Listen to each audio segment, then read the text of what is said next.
Olá, boa noite, gente. Sejam todas bem-vindas e bem-vindos a mais um Para-Raio. Oi, Ilka, já vou te colocar aqui. E nessa noite de hoje a gente vai conversar com a Ilka Teodoro, que é a administradora de Brasília, aqui do Plano Piloto. Para quem é de fora, tô vendo que tem bastante gente de fora que está assistindo a live.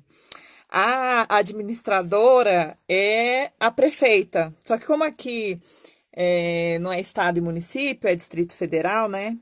Então é um pouco diferente. Aí é a administradora. Ilka, eu acho que você tá com outro perfil. Oi, meninas, tudo bem? Boa noite. Então, hoje a gente vai conversar um pouco com a Ilka sobre representatividade, sobre mulheres negras na política.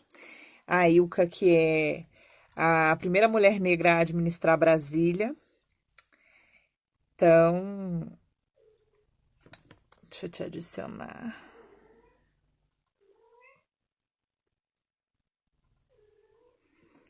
Gente, procurando novamente aqui. Boa noite, gente. Boa noite a todo mundo que está entrando. Eu queria começar também agradecendo vocês, porque está sendo uma experiência muito legal. Toda semana, segunda e quarta, estamos fazendo essas lives, falando de assuntos que são de interesse aqui da sociedade em geral. Essas conversas eu estou deixando disponibilizadas no YouTube. Quero pedir a vocês também que quando acabar a live, entrem no meu perfil aqui, cliquem no link que está na bio, para a gente continuar, né, fazendo isso. É muito importante que todo mundo curta o perfil, siga o canal, compartilhe com as pessoas as mensagens, os vídeos daqui. Enquanto a gente não começa, vocês já podem ir apertando o aviãozinho aí, mandando para aquelas pessoas essa live, para quem a gente, para quem pode gostar desse assunto e desse tema. A Ilka entrou aqui para conversar um pouco com a gente. Mandem também suas perguntas, considerações. Oi, Acho que agora, Ilka. acho que agora foi. Agora foi. Agora foi.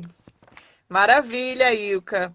Então, quero te desejar uma boa noite, boas-vindas. É uma alegria imensa ter você aqui para a gente poder hoje estar conversando Boa noite. e trocar essa ideia.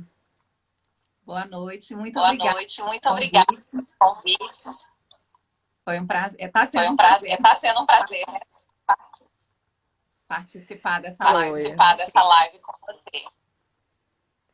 Gente, a Ilka é advogada, é mestranda em Direitos Humanos pela UNB e é também a primeira mulher negra a administrar Brasília, né? Que amanhã vai estar fazendo 60 anos, né, da capital. E aí, para a gente começar, Ilka, eu queria saber. Ai, disseram que tá rolando eco. Peraí, deixa eu colocar Querem que eu pegue o Querem que eu microfone? pegue um fonezinho. Fala aí, Ilka, para ver se tá rolando eco. Oi, querem que eu pegue o microfone? Parou o eco, Pri?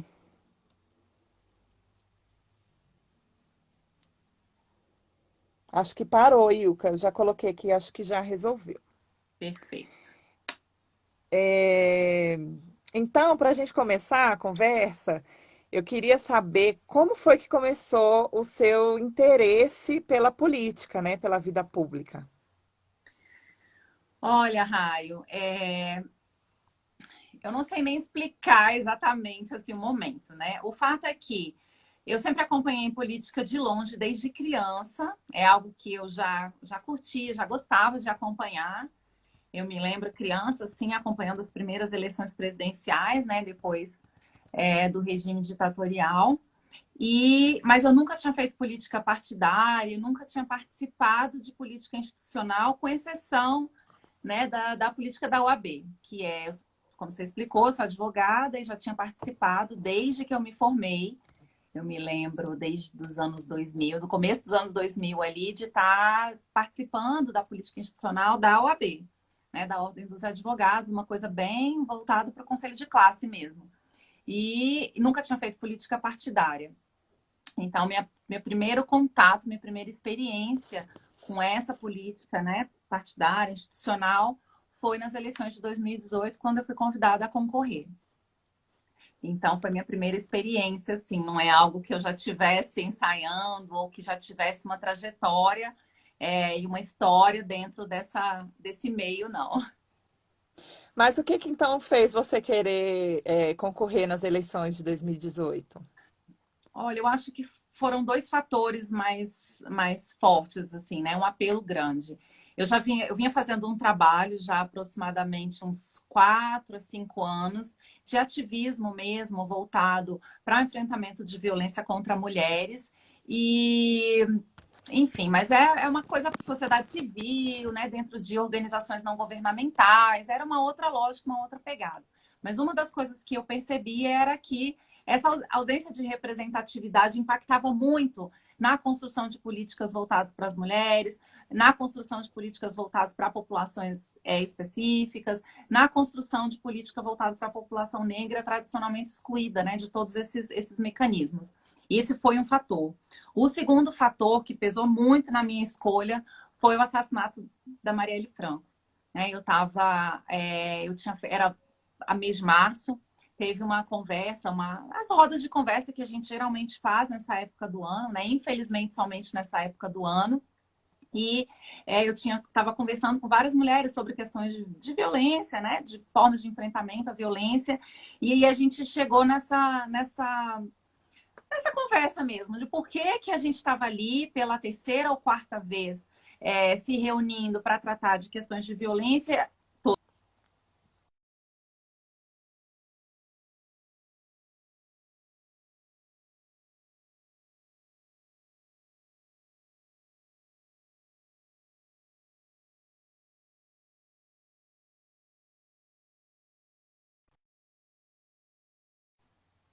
Eu acho que não é para mim, é perfil para política, né?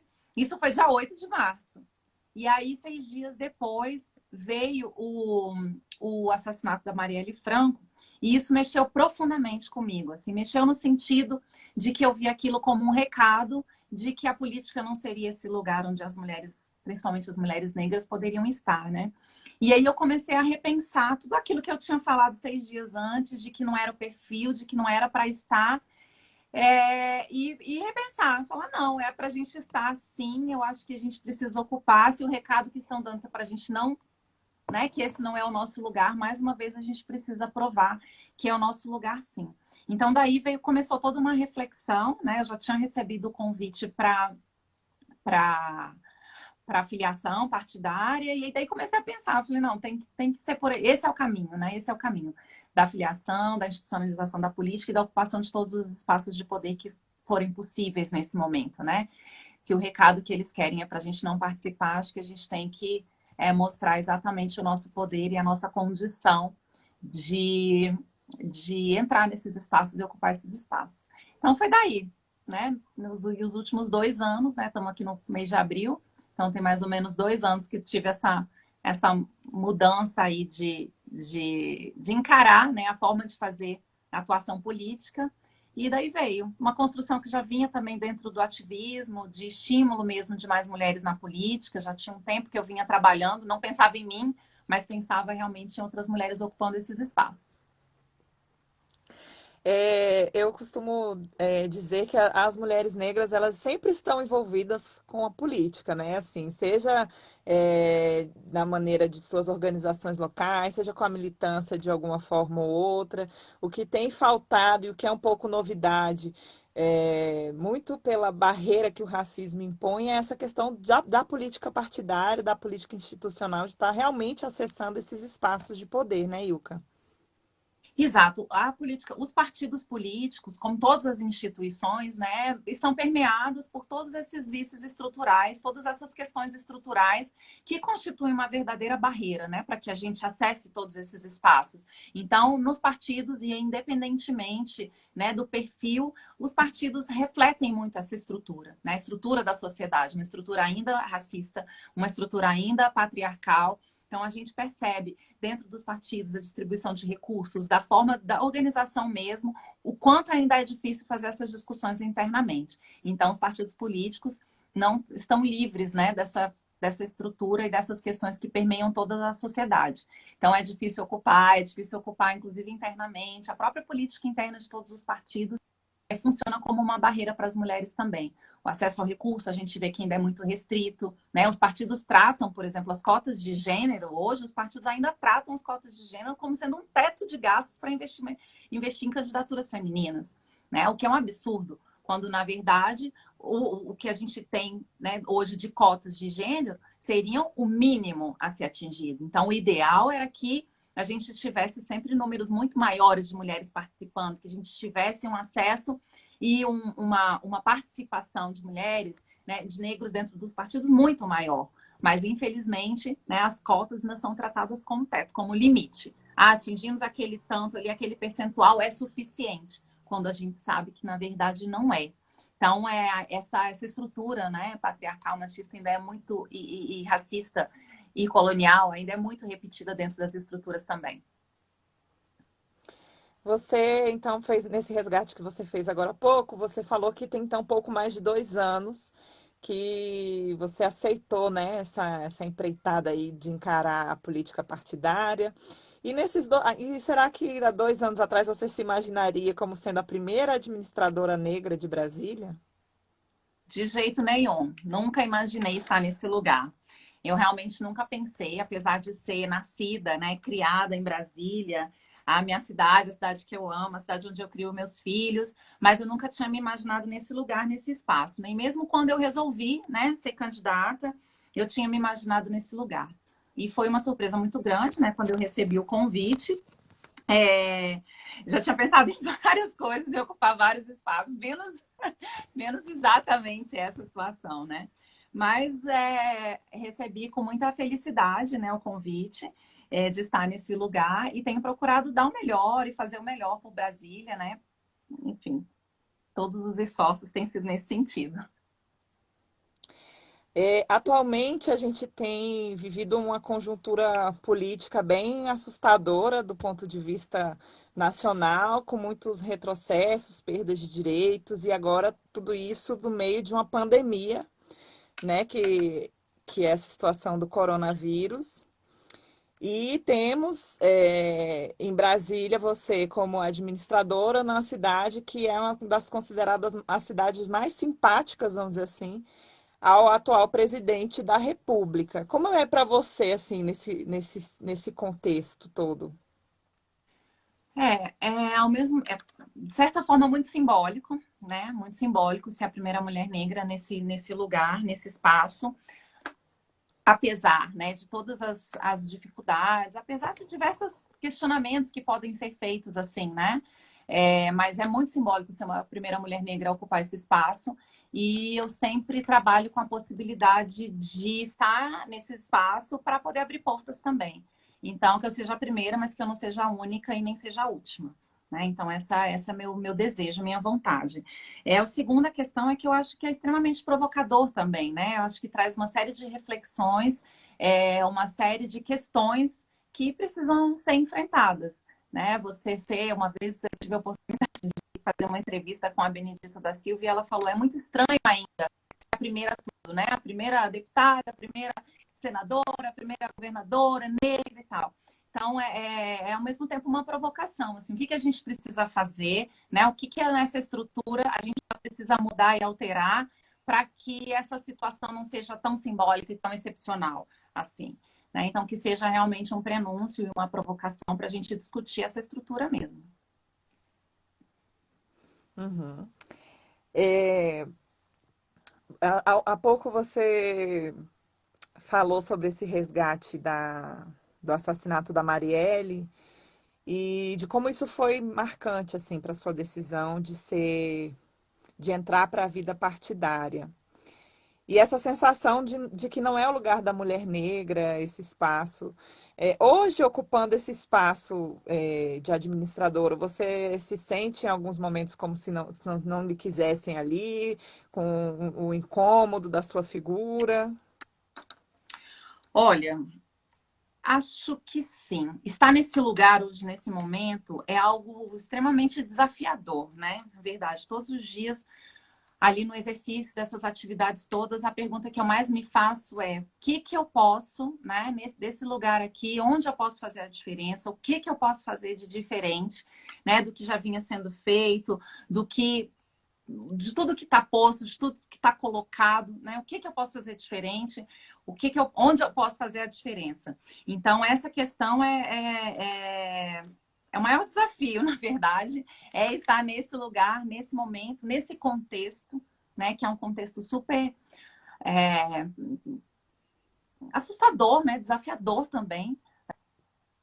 Como é que a gente pode corrigir rumos do país? Como é que a gente pode corrigir rumos das políticas públicas? Como é que a gente pode corrigir rumos de tudo, né? Diante de um momento que é altamente incerto, traz uma insegurança muito grande, né? Um momento de desarticulação também muito grande. Então, o que pode, onde a gente pode fazer a diferença, onde a gente pode somar, como enfrentar? Eu acho que é um momento de repensar tudo, de reflexões e de novas construções, inclusive de estratégias mesmo, né? De elaboração política, de formas de fazer política, num momento em que estratégias que eram usadas há muito tempo já não surtem os mesmos efeitos, no momento em que o mundo está diante de muitas transformações, né? Nem se fale agora no momento de pandemia, que já é uma situação ainda mais, né, desafiadora ainda. Mas eu acho que é isso. O momento pede uma reflexão grande sobre como construir novas formas de fazer, novas ações. Uhum. Aqui, as afro-humanas falaram assim: precisamos estar mais articuladas. É necessário subverter essa lógica perversa da pirâmide social. É bem isso. O pessoal está falando aqui que está travando a imagem e o áudio. É porque a Ilka está com um probleminha na internet, gente, lá. Então, às vezes, pode ser que dê umas travadinhas, mas a gente vai tentando levar com as informações e com tudo que a Ilka tem aqui para trazer para nós. Verbena, Ilka maravilhosa, competente e consciente. Vida longa, querida. Ilka, você está Bom, ouvindo direitinho? tô ouvindo super bem. O áudio está chegando muito bem para mim, e aí a sua imagem também está chegando bem. Deixa eu só pegar o comentário aqui das afromanas, que precisamos estar mais articuladas e subverter essa lógica perversa da pirâmide social. É, exatamente. A lógica, né? A nossa sociedade ainda se estrutura dentro dessa lógica da verticalidade, né? A população negra é a base, né, dessa pirâmide, e é preciso ver o momento em que a gente consegue realmente fazer com que haja uma ampliação da representatividade política, que haja uma inversão dessa representatividade e que a base dessa pirâmide possa realmente ascender ao topo e participar de todos os espaços de poder, né? Mas para isso, realmente, a palavra-chave é articulação. E, aliás, a palavra desse momento é interdependência. Estamos vivendo um momento em que a saúde, né, de todos, a saúde da coletividade depende de cada um de nós indivíduos e vice-versa. Então, articulação e interdependência é a palavra do momento. A gente realmente precisa repensar o nosso fazer aí, a nossa ação, se reorganizar para pensar em lógicas diferentes, né? Em construções diferentes, estruturas diferentes de sociedade. Uhum. Gente, quem está chegando agora, boa noite. Estamos aqui hoje no Para-Raio conversando com a Ilka Teodoro, que é advogada e administradora de Brasília, e estamos falando um pouco sobre a trajetória dela e sobre as mulheres negras na política.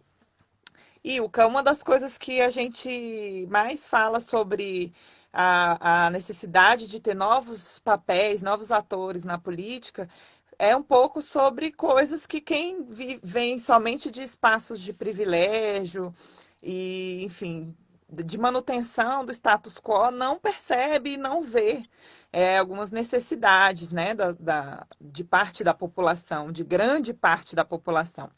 E aí, recentemente você escreveu um artigo para o Correio Brasiliense sobre essa situação toda do coronavírus, onde você traz um conceito muito importante que é o racismo ambiental, que foi uma coisa que eu nunca vi ninguém falando assim, ninguém que está com mandato, ninguém que está exercendo, né? Enfim, é, um mandato está falando sobre isso, seja nos espaços de governo, sejam parlamentares, aqui em Brasília.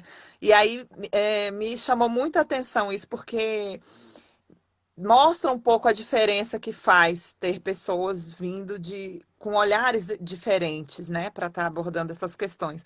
E aí eu queria saber de onde que veio essa sua inquietação para escrever sobre isso. Bom, então, essa inquietação vem de duas, aliás, de três, né, situações. A primeira é o fato, né, de ser mãe, e eu acho que quando a maternidade me trouxe algumas preocupações e reflexão sobre várias questões, né? O mundo que eu quero deixar para os meus filhos. Realmente, a maternidade foi um ponto de mutação, assim, dentro da minha trajetória e da minha história. Inclusive de construção da minha identidade racial, né? Então, isso é um processo que começa muito a partir do nascimento da minha filha. Então, esse é o primeiro ponto que eu não posso deixar de fazer esse registro.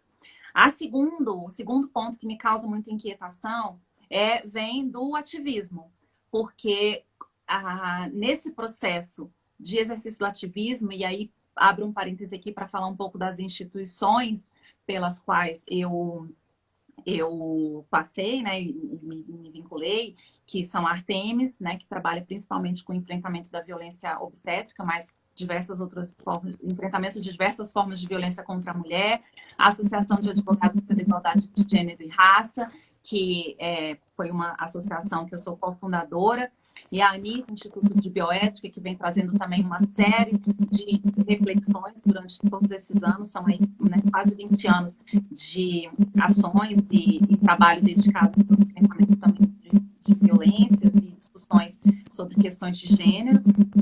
E esse ativismo, né, essa atuação com todos esses temas, me trouxeram essa reflexão, uma série de inquietações. Por exemplo, quando eu comecei a estudar e trabalhar a questão da violência obstétrica, me dá conta de que ao colocar uma lente racial, né, nas análises, nos números, nas estatísticas, você se deparar com a situação de que mulheres negras são muito mais vítimas de violência obstétrica do que mulheres brancas, né? A gente começa a ver todas essas diferenças e procura tentar entender o porquê daquilo, quais são as causas, né? E aí tudo vai esbarrando nessa questão do racismo. E o racismo ambiental é a mesma coisa. Eu tive nas minhas mãos a pesquisa do Zika, por exemplo, onde ficou muito evidenciada essa questão do racismo ambiental. Os lugares onde as mulheres viviam em condições muito mais precárias, né? Aquelas mulheres que foram empurradas por uma série de fatores econômicos e sociais, foram empurradas para as regiões mais periféricas, eram as mais atingidas pela epidemia do Zika. Então, em momentos, principalmente de emergências de saúde, né, em momentos de crise em geral, a gente percebe que a população negra é mais atingida e, nesse contexto, mulheres negras, que geralmente estão na linha de frente do cuidado, né, e mulheres negras que a gente sabe que são maioria da população pobre e onde a maioria das mulheres também chefia suas famílias. As mulheres negras acabam sendo as mais atingidas por todo esse contexto. Então, toda vez que a gente fala de emergência de saúde, toda vez que a gente observa que situações e condições socioeconômicas, né, perpassam as condições de saúde também, a gente pode falar nessa questão do racismo ambiental. Como a questão de raça não orienta, né, as políticas públicas e a população negra acaba ficando de fora de diversas políticas de Estado né, acabam sendo não contempladas, né, por diversas políticas públicas, e não ser contemplado por diversas políticas públicas coloca essa população em uma situação de muito mais vulnerabilidade de todas as formas de doenças que aparecem no nosso país, no mundo em geral, né? A gente está falando de Brasil agora, mas quando a gente olha para o mundo também existem diversos lugares que a situação se repete. Então, quando a gente olha doenças que são endêmicas ou doenças que chegam e se tornam epidemias, mas quando a gente olha a população mais afetada, geralmente a população negra no Brasil é maior número, né? Tá liderando as estatísticas, infelizmente, de forma muito negativa nesse contexto todo. Então, ao lidar com isso no ativismo, todas essas reflexões vêm vindo. E aí uma necessidade de pesquisar, e entra o terceiro fator, que é a academia. Né? Desde que eu comecei a lidar com essas questões no ativismo, eu senti necessidade também de aprofundar academicamente, até para ter todo um respaldo teórico científico para todas essas análises que a gente faz. E aí, desde então, tenho me dedicado a isso. Hoje é o meu tema do mestrado, né? Perpassa todas essas saúde, pesquiso saúde e direitos humanos. E aí essas discussões todas vêm e eu tenho buscado me aprofundar em todas essas temáticas.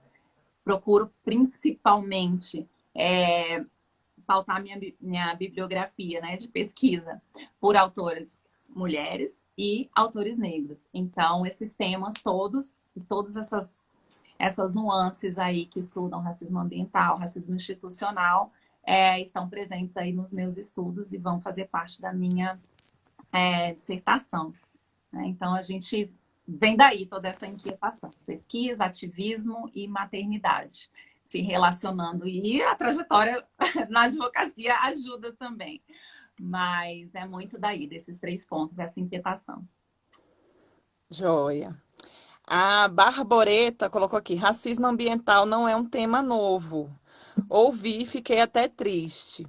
Barboreta, até escrevi aqui, não é um tema novo. A gente sabe, tem uma caminhada, né, nessa questão da discussão do racismo e de suas várias facetas, mas o que eu quis colocar aqui na pergunta diz respeito à falta de consideração do racismo ambiental, inclusive para a elaboração de políticas, porque Para todos quando a gente políticos. tem os dados que a gente tem sobre população negra e endemias, demonstra justamente que os gestores públicos não estão levando isso em consideração na hora de elaborar políticas, né? Exatamente, é exatamente essa questão. Não que o racismo ambiental seja um tema novo. Ao contrário, é o fato do racismo ambiental não ser considerado na elaboração dessas políticas, né? E principalmente na questão do enfrentamento. Uma pergunta aqui do Léo de Sage. Aproveitando a discussão sobre racismo ambiental, pode nos falar sobre possíveis avanços nos diálogos sobre as pautas da comunidade quilombola aí em Brasília? Ah, ele está falando de Mesquita. Afromanas. É necessário construir políticas racializadas. Tâmara Jacinto. Total, no mapa das desigualdades do DF, isso fica muito claro. O Distrito Federal é uma unidade da federação que tradicionalmente não observa, né, todas essas questões nas suas políticas públicas. Se a gente faz uma análise das políticas públicas dos últimos anos no Distrito Federal, isso tem ficado bem de fora. Na verdade, no Brasil, não obstante a gente ter tido um determinado momento em que existia uma Secretaria de Política, né, de Igualdade Racial, e que foi construída uma política e todo um esforço que existiu no período do Ministério da Saúde para que existisse uma política de saúde específica. E aí, quando eu falo existir uma política, existir a política, mas que ela também seja executada. Né? As diretrizes, e isso não ser implantado, não ser executado, não chegar na ponta, que é o que mais importa. Então, existe uma atenção muito pequena, muito pouco adotado, muito pouco, né, essas políticas, elas às vezes até pensadas e construídas, mas não executadas, e a gente acaba ficando com essa deficiência enorme.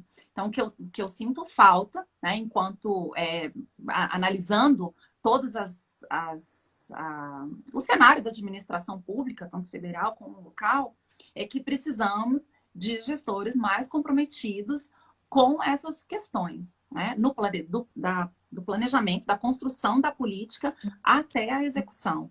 Porque também é uma outra análise que a gente faz, né, quando estuda a implantação dessas políticas, é uma dificuldade o pensar, às vezes, é idealizado, muito bom, mas na hora da execução, principalmente quando você depende de diversos outros setores, que precisa de ter uma atuação aí intersetorial, multidisciplinar, transversal, a gente percebe uma dificuldade muito grande na implantação disso. Então, eu acredito que a gente precisa ampliar esse diálogo, ampliar esse debate e capacitar também os gestores colocando essa lente, né? Como ela falou, as políticas precisam ser racializadas, porque sem essa sensibilização, sem esse olhar diferenciado, a gente não consegue o tema não migra da academia para a gestão pública. Então, se a gente não adota esse olhar, essa lente, a gente não consegue avançar na execução dessas políticas. Eu não tô ciente aqui, não tenho todos os dados da situação do quilômetro de Mesquita aqui no Distrito Federal, mas eu posso me inteirar disso e depois voltar nessa questão. Como foge um pouco da região administrativa, já não está dentro do guarda-chuva e de atribuição, mas eu vou me inteirar para ver o que pode ser feito. Dou um retorno aqui depois. Ilka, você tem também se envolvido com alguns projetos e coisas no sentido de trazer mais mulheres para a política, né? E nesse sentido, trazer também mais mulheres negras. Eu tenho visto algumas coisas suas falando de capacitação, enfim, de estimular a maior presença de mulheres na política. Como é que vem isso, assim, dentro desse bojo da sua atuação? Olha, eu acho que é aquilo que eu falei, assim, tem um caráter muito simbólico, né? Sim, o quilômetro de Mesquita é Goiás, mas acaba que impacta aqui, Dani. Impacta aqui. Inclusive, na época da campanha, eu tive por lá. Mas, enfim, voltando aqui à pergunta que a Raio fez, né? Eu acho que tem uma questão muito simbólica, né? De estar nesse lugar e a atuação, como eu disse, precisa ser muito. Não adianta que eu seja a única mulher negra nesses espaços, né? A gente realmente precisa de mais de nós em todos esses espaços e não faz muito sentido ocupar, né, nenhum cargo, nenhum eletivo ou executivo, se não for para abrir portas para outras mulheres também, né, e fazer com que outras mulheres ocupem. Então, eu acho que a grande questão aí é justamente, né, a gente falou, tinha no último festival que eu participei no Yalodê, teve aquela entrega simbólica de chaves da cidade, né, para mulheres negras. E eu acho que as chaves trazem esse simbolismo, né, que é o poder de abrir portas. E é isso que eu espero, que estar nesse lugar seja também uma forma de abrir portas para outras mulheres. Não só de capacitação para outras lideranças, né? Às vezes eu brinco, no ano de 2018, só abrindo um parêntese aqui, foram 2 eleições na sequência. Foi a eleição as eleições gerais e coincidiu com as eleições da OAB. E nas eleições da OAB, a gente ia lançar uma chapa com nós queríamos montar uma chapa que fosse majoritariamente de mulheres. Ilka, deu uma travadinha. Pera aí um pouquinho.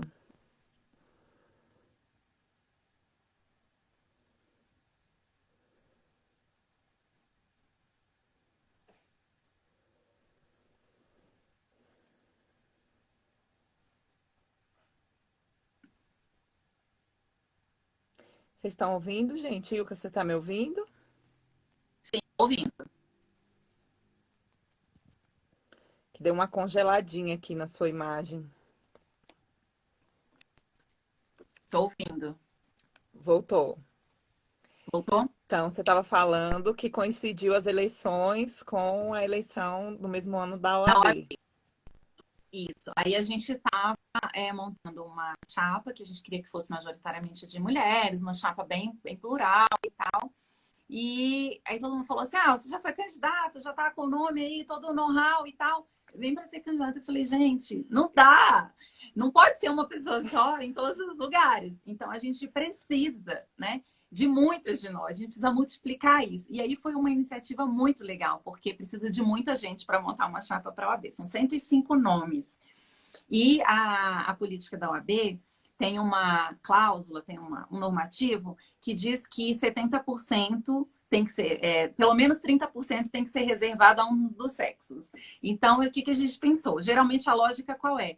Monta a chapa só de homens e colocam as mulheres, 30% de mulheres, só para preencher ali aqueles espaços, geralmente são cargos de suplência, cargos sem muita importância.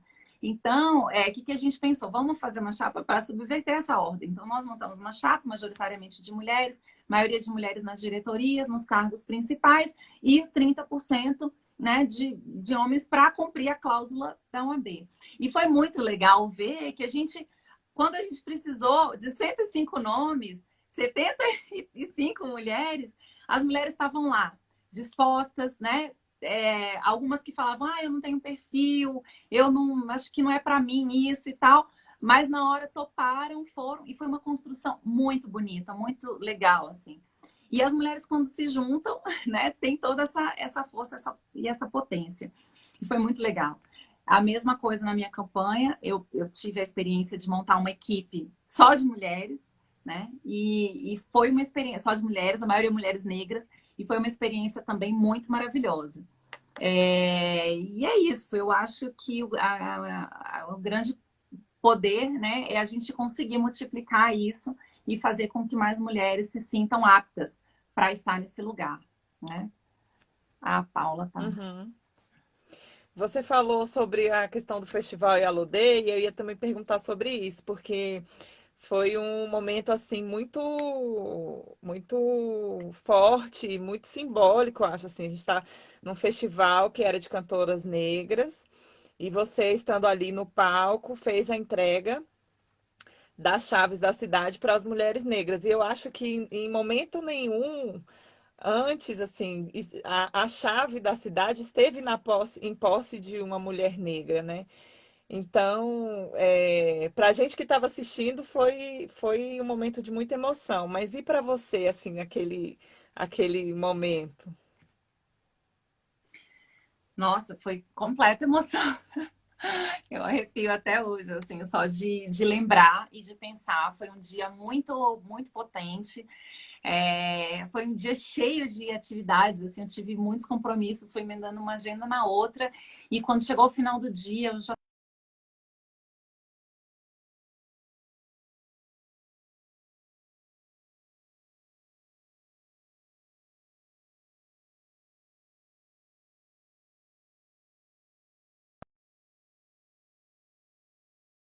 eu acho que não tinha outra outra ação que não fosse essa, né? De estar ali, aquele símbolo, né? De poder na cidade e entregar e dizer, olha, vocês têm uma história, né? Com essa cidade. Nós temos uma história com essa cidade. Minha família é daqui da região. Meus pais, né? Chegaram aqui crianças. Meus avós ajudaram na construção. Meu avô já estava aqui. Meu avô, por parte de mãe, já estava aqui antes de Brasília começar a ser construída e numa região que hoje é uma área de preservação e proteção para a cidade, inclusive dos nossos aquíferos. E foi isso, assim, de pensar e falar, não, essas mulheres movimentam essa cidade, né? Essas mulheres levam essa cidade, esse movimento e esse país nas mãos, nas costas. Então, acho que é muito simbólico fazer essa entrega e como um prenúncio também daquilo que eu desejo, que é mais de nós em todos esses espaços, né? Que nós tenhamos aí não só uma, mas todas as chaves nas mãos de mulheres negras, todo o poder para elas, para nós. Joia. Vou dar uma olhada aqui nas perguntas. A Paula Balduino Melo falou assim: gostaria de perguntar a Ilka mais sobre a temática da maternidade. Alguma possibilidade de políticas públicas que valorizem saberes tradicionais e parto, e mapear e fortalecer parteiras do Distrito Federal?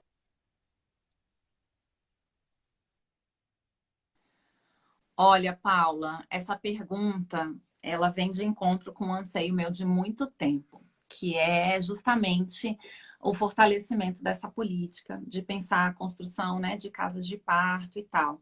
Quando atuando pela Artemis, a gente sempre questiona muito o parto dentro do ambiente hospitalar, né? Porque geralmente o ambiente hospitalar ele está atrelado com a questão da doença, né? Dificilmente uma pessoa procura um hospital sem estar com algum sintoma ou, né, com alguma doença. Então, e o parto é um ato fisiológico, né? Parto é vida, a gravidez não é doença. Então, não tem porquê, não faz sentido que partos de baixo risco sejam realizados no ambiente hospitalar. A gente sabe que alguns podem acontecer complicação, existem os partos, né, de médio, de alto risco, que são tratados de a grande maioria dos partos é parto de baixo risco, que não faz sentido que eles estejam dentro do ambiente hospitalar. Então, sempre fui uma defensora dessa separação, da construção de casas de parto, né, da construção de outras estratégias para o nascimento. E eu acho que agora, nesse contexto de pandemia, isso ficou muito claro, né? O risco da gente ter um parto num ambiente em que a possibilidade de contágio é muito grande. E a gente já tem históricos e relatos aí pelo mundo afora de grávidas que foram contaminadas, né?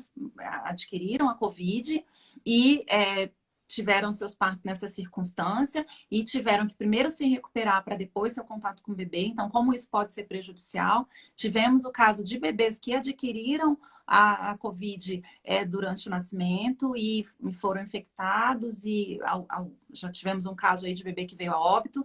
Então, mais do que nunca, essa pandemia nos mostra a necessidade, né, de construirmos outras políticas que tracem outras estratégias, né, para a maternidade. Nós já temos normativos e recomendações, diretrizes, tanto da Organização Mundial de Saúde, como do Ministério da Saúde aqui, como das sociedades, né, de obstetrícia, no sentido de possibilitar essa criação, né? Então, eu acho que vai ser um motor aí para a gente avançar um pouquinho nessa construção dessas políticas aí. Não só na construção, mas na implantação também. Com certeza, também porque a gente sabe que as mulheres negras também figuram aí como maiores vítimas das violências obstétricas, né? Dessa negligência hospitalar, esse brolho aí que envolve. Exatamente. As mulheres negras sofrem mais violência, têm mais dificuldade. Léo, ele tá falando com alguma pessoa aqui falando. Será que Salvador elege a primeira prefeita negra também? Já passou da hora, né? Ele tá falando com uma amiga dele aqui. E a gente está em ano eleitoral, aqui em Brasília não é ano eleitoral, mas no resto do país aí é ano eleitoral. E Salvador tem mulher negra concorrendo, gente. Tem, Vilma Reis. Joia. Deu. Ilka. Siga. Oi, pode falar. É que a gente está tendo um delayzinho, eu acho. Tá travando um pouquinho. Tá. Agora, eu queria falar de um assunto que foi um pouco assim da época quando você foi convidada a ser administradora de Brasília, né? Você tinha acabado de disputar uma eleição por um partido, pelo PSOL, e aí você aceitou o desafio de ser administradora, tendo que aí fazer a escolha de romper, fazer essa decisão sem apoio do partido. Como foi isso aí para você? Você recebeu bastante crítica, Olha, né, foi nessa época. Sim, bastante. Foi uma decisão bastante difícil, né? Não tive muito tempo para refletir, assim, mas foi uma decisão bem difícil. Mas eu acredito que foi necessário, assim. Eu não me arrependo, primeiro, é importante dizer isso, que eu não me arrependo. E o que me levou a tomar a decisão? Eu acho que a primeira questão, assim, que que veio para mim na hora que eu recebi o convite, que me pegou muito de surpresa. Eu não esperava, né, que fosse esse convite. Já era dia 2 de janeiro, o novo governo já tinha começado. Então, eu pensei, nossa, eu sou nascida em Brasília, criada em Brasília, apaixonada pela cidade, né? Meus 2 filhos moram aqui. A cidade está para completar 60 anos. Eu tenho todo um vínculo, toda uma história, uma vontade de fazer algo melhor pela cidade. E, de repente, essa oportunidade, né, tá aqui, tá colocada. Chegou esse convite e tal. Assim, importante explicar também, porque a maioria das pessoas não sabe. O convite, assim, não foi, da Cartola, mas, resolvi que vai ser você e vem aqui. A gente já tinha uma relação anterior, como eu disse, eu, né, sou advogada há 20 anos e participei da política de ordem. Em 2012, o Ibanez concorreu, né, o governador Ibanez concorreu à presidência da OAB e eu fui da mesma chapa que ele. Nós fizemos a campanha de 2012 toda para a OAB juntos, e nesse mandato de 2013 até 2015, eu fui conselheira na gestão dele, presidi a Comissão da Mulher na época, presidi a Comissão de Seleção e também fiz parte, né, da Comissão de Orçamento e tal. Então já existia uma relação profissional no período anterior.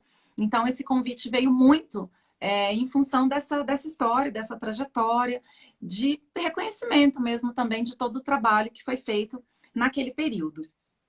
E pesou muito uma frase que eu ouço, já tinha ouvido antes, né? E ouço sempre de mulheres, do movimento de mulheres negras, que é entre direita e esquerda, né? Eu sou negra.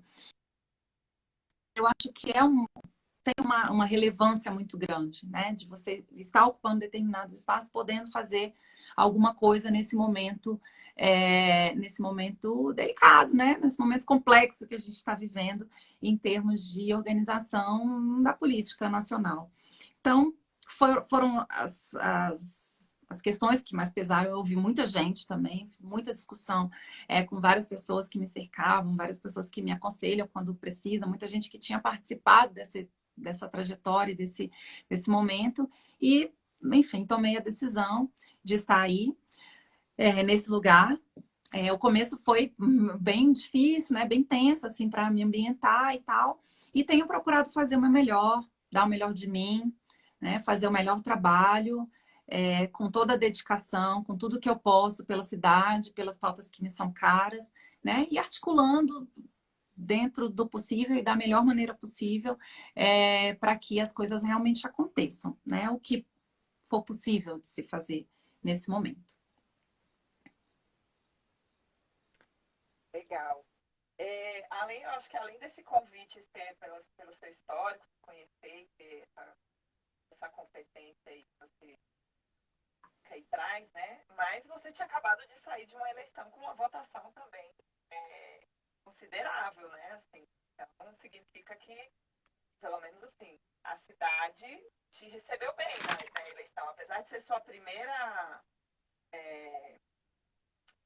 candidatura, você recebeu bastante votos. Como foi? Você se surpreendeu? Você achou que foi, enfim, como é que a que você atribui essa votação expressiva logo de cara? Olha, a votação expressiva foi uma surpresa para mim. Eu realmente me assustei com o número de votos recebido, porque eu não esperava, né? A gente, assim, como foi a primeira vez que eu concorri, eu não tinha experiência nenhuma. E eu sempre perguntava para as pessoas assim: o que vocês acham? Qual é a média? Quem está começando, né? Só que não tem um parâmetro, não tem um padrão, não tem como prever. E qualquer expectativa, assim, qualquer chute. Não tem como falar assim, não. Olha, o candidato em primeira eleição que faz o trabalho assim.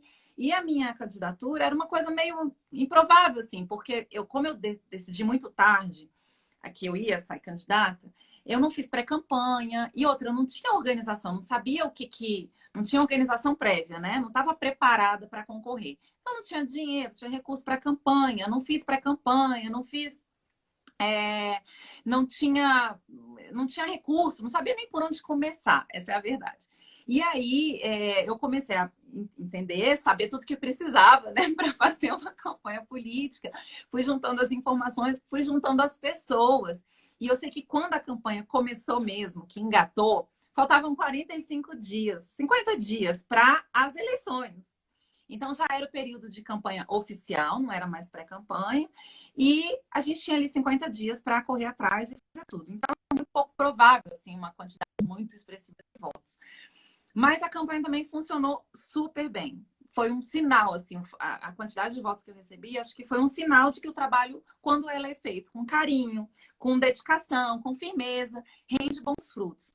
E foi isso que a gente fez. Em 50 dias a gente trabalhou muito, uma equipe muito dedicada, muito fera, só de mulheres maravilhosas, de tudo, assim, o design gráfico, áudio e vídeo, Cajuína, um beijo para as Cajuínas. Deu uma travadinha de novo, peraí. Travou? Voltou? Vai, pode continuar. Então, eu montei uma equipe só de mulheres e tudo, assim, o design, a identidade visual, a Não, construção Ilka, da... travou. Travou tudo? Agora ficou bom. Ficou bom? Então, aí foi Melhorou. montando todo esse esquema, né? As assessorias, aí tinha um grupo de mulheres que se dispôs, muitas voluntárias também. Foi muito legal porque a gente conseguiu montar um grupo grande de voluntárias que estavam dispostas mesmo, querendo algo diferente, né? E aí a gente tinha gente para fazer pesquisa, gente para elaborar os materiais de campanha, enfim, fomos fazendo o que dava dentro do limite de tempo, dentro do limite de recursos, porque eram muito poucos, foi uma campanha relativamente barata dentro do contexto de campanhas políticas, e foi uma campanha linda. Se eu disser que foi uma das coisas que eu mais gostei de fazer assim na vida, foi a campanha política, a campanha de 2018 em si. Não sei se isso um dia vai se repetir, mas foi um ano muito legal, assim, foi gostoso, tem os estresses, lógico, tem o cansaço, né? Porque quando a gente acha assim, hoje acabou, 10 da noite eu podia dormir. Não, não pode. Tem que fazer ainda isso, tem que fazer ainda aquilo, vamos panfletar nos bares. E aí a rotina até 2, 3 da manhã, no outro dia, 5 da manhã, já estava, né, fazendo campanha em outro lugar, então dormia pouco e tal. Mas foi muito gostoso a forma como as coisas foram construídas. Isso que, que transpareceu, assim, essa coisa de ser muito gente como a gente, assim, eu não... o que eu percebo, o que eu percebi, isso é importante falar, eu acho. Quando eu fui atrás de mecanismos, né, para elaborar a campanha, muito do marketing de campanha, as pessoas criam um personagem para a campanha, né? E aí foram as primeiras propostas que me chegaram. E eu falei, gente, mas não faz sentido você ter um personagem, porque depois se for eleito, depois como é que você vai ficar ali, né? Performando aquele personagem durante todo o tempo. Não tem como. E eu acho isso muito ruim.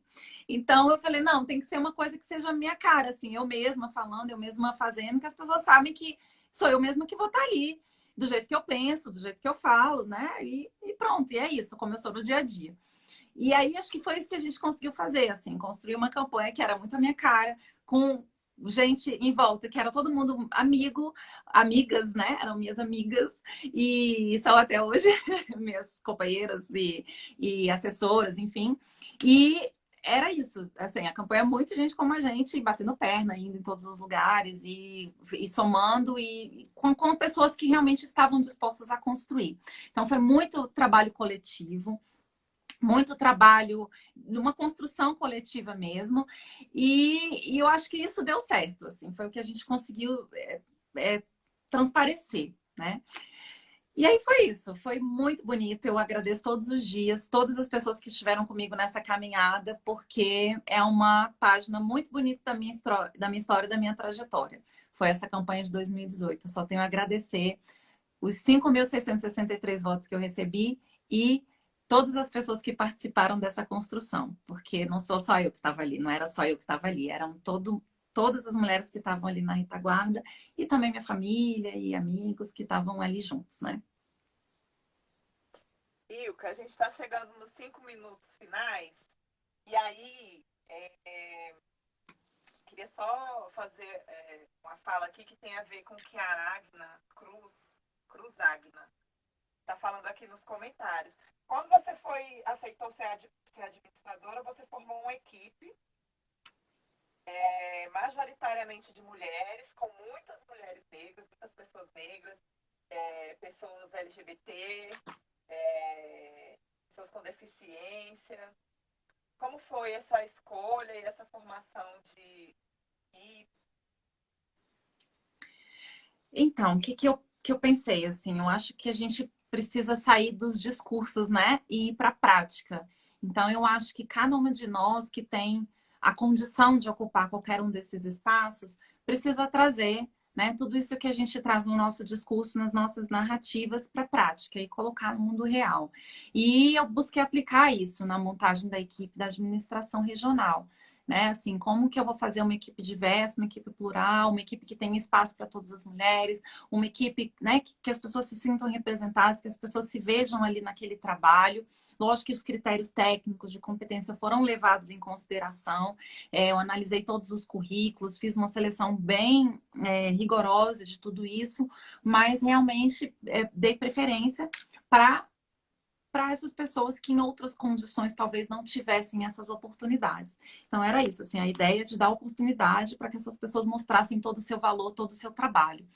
Então eu tenho hoje a minha equipe é composta majoritariamente por mulheres, nos cargos de chefia todos são ocupados por mulheres, com exceção da chefia de gabinete, mas são todos ocupados por mulheres. Tem um percentual de pessoas negras dentro da administração regional também muito, muito grande. A gente faz comparativos dos números com números anteriores, né? E, de fato, o crescimento foi, né, enorme.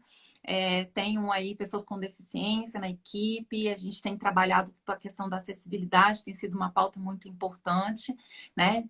E, e temos mulheres trans na equipe também. Então, são vários detalhes assim que eu me preocupei na montagem da equipe, que eu acho que é isso, que demonstram que é uma preocupação muito maior, vai muito além, né, do discurso, é colocar na prática mesmo. E isso tem se demonstrado, isso tem se revertido também nos números, no trabalho, a avaliação que eu fiz, o relatório que eu fiz de 2019, né? Por exemplo, só um número rápido. É o primeiro ano da série histórica da administração regional do Plano Piloto que a gente conseguiu empenhar 100% das emendas parlamentares que foram colocadas no nosso quadro de despesa. Então, todos os recursos disponibilizados, todas as emendas disponibilizadas para a administração regional foram executadas. Isso nunca tinha acontecido. Nos últimos. Você pega toda a série histórica, nunca tinha se executado 100% dos recursos colocados. E muitas vezes esse dinheiro volta e ele não é aplicado em benefício da população. Então, são esses cuidados assim de planejamento, de montagem de equipe, que a gente sabe que vai ter esse olhar, né, desse cuidado de saber que não podemos perder um recurso que é tão caro, porque às vezes a gente acha que é pouco dinheiro, mas qualquer dinheiro faz diferença numa melhoria que você pode destinar para a população. Então, todos esses cuidados que a gente procura cuidar. A Agna está falando aqui que a administração está toda acessível, e é verdade, até porque ela está atuando aí na linha de frente, ela faz atendimento de público e é isso. Então, são esses cuidados, assim, esses detalhes. Um dia, se a gente tiver a oportunidade, eu mostro assim, um pouquinho dos números, o que são os números, com os comparativos 2019, por exemplo, com anos anteriores, que eu tenho muito orgulho, assim, de dizer, nossa, eu trabalhei tanto, né? Quando chega no final do ano, assim, que eu fecho o relatório, eu falo, nossa, é muito trabalho. E às vezes a gente nem consegue comunicar tudo que a gente faz, mas é muita, muita coisa mesmo. O trabalho imagina, a cidade inteira, né? O plano piloto como um todo, toda a parte no avião, na responsabilidade para cuidar de muita coisa. Tem muito problema? Tem. Muita coisa urgente? Muita. Muita coisa que a gente não consegue resolver? Também. Mas também a gente faz muita coisa, é muito trabalho. E a montagem da equipe foi todo um Maravilha, diferencial Ilka. nesse contexto. Cortou. É, A gente está chegando no nosso minutinho final, então queria que você deixasse sua palavra final aqui. Já queria te agradecer pela presença e parabenizar pelo trabalho aí à frente da administração. Ai, obrigada, gente. Eu queria só agradecer. Eu acho que nesse contexto todo, eu queria agradecer as pessoas que confiam, que acompanham e que